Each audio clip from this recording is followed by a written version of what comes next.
With the bad weather we've had this winter, you may have to extend your school year, and in this video I'm going to show you how to do that.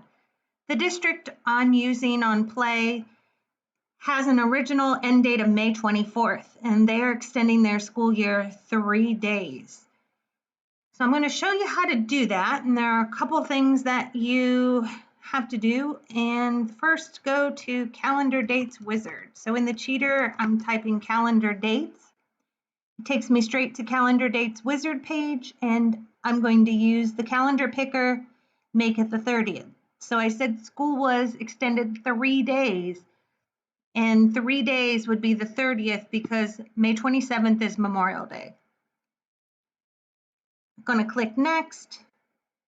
On this tab, you just have to match things up. Monday, it's a Monday, and it is a holiday. Tuesday, Wednesday, a Wednesday, Thursday, a Thursday, and all these should be school days.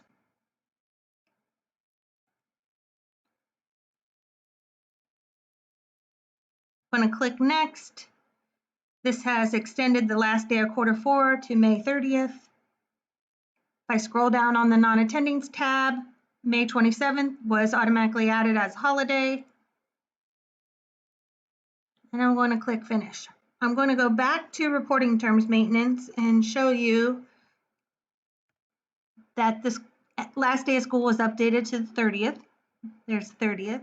Another thing I want to show you that automatically got updated is the Teacher History tab. If I go to Course Sections Maintenance, and I'm just going to grab any course, I'll pick the first one that comes up in the list, and I'm going to go to tab number 4, which is the Teacher History. Tab number 5, sorry. And it automatically updated the Teacher History end dates to 5:30. Now just click through a couple other sections so you can see that. Now there's something else that you have to change, and that is the subcalendar. So if I go to subcalendar, I type subcal in the cheater, I get 3 things back. Pick the first one. I need to pencil these calendars and change this calendar end date field because it automatically doesn't get updated. So I need to change that to 5:30 and save. I would do this for each of the calendars. You could do it for the not attending. It really honestly doesn't matter. Since I'm in here, I'm going to do it anyway. But this calendar is not report to EMIS, so it's not hurting anything. And my preschool 5 days, change this to the 30th also. Now this next one's a little trickier, the seniors.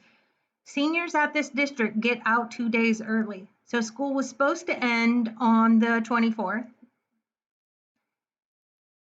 And they were getting out actually the 21st instead. So I need to extend this 3 days, sorry.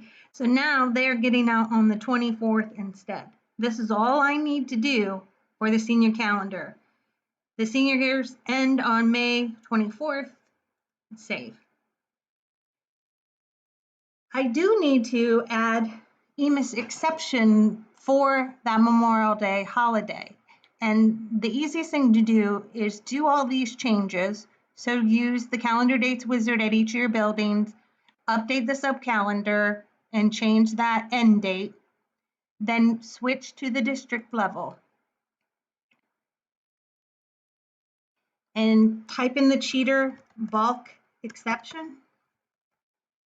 I'm just typing bulk accept, and I get 2 choices back. These are actually the same page. You can just find them on 2 different menus. Doesn't matter which one you pick. And I need to change,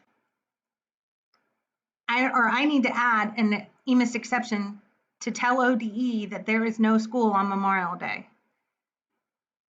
I could keep this calendar subtype. I could keep this as the master, or you could change this to say holiday. It's up to you. This doesn't matter. The master is already a holiday. It's going to use that. This is what's important, state reporting exceptions. I'm going to click the plus sign, add an exception, planned full day, 0 hours. And I'm going to add update exception. What day is it? That's when I come down here and I use the calendar picker. It's May 27th. And when you click the day, it adds it over here on the right column, and I'm going to click use these days. Then finally, you can mark all of these calendars. So I'm using the checkbox to mark all calendars, and it's going to go ahead and add the EMIS exception for every one of these calendars.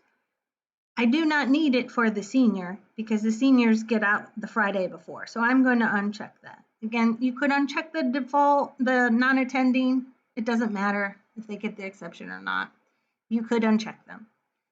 I'm going to go ahead and click the blue save. And I've got my green success message. Now, if I type the word exception in the cheater and I go to number 4 or 5, it's the same thing, calendar exception management, I can pull up any calendar. So I'll go the default at the elementary building. And if I flip to May, you're going to see that an exception was automatically added for the 27th. So by flipping to the district level and using that bulk exception, it adds the exceptions to all the calendars if you choose that. If you have any questions about this, please don't hesitate to send us a ticket and we'll be glad to assist.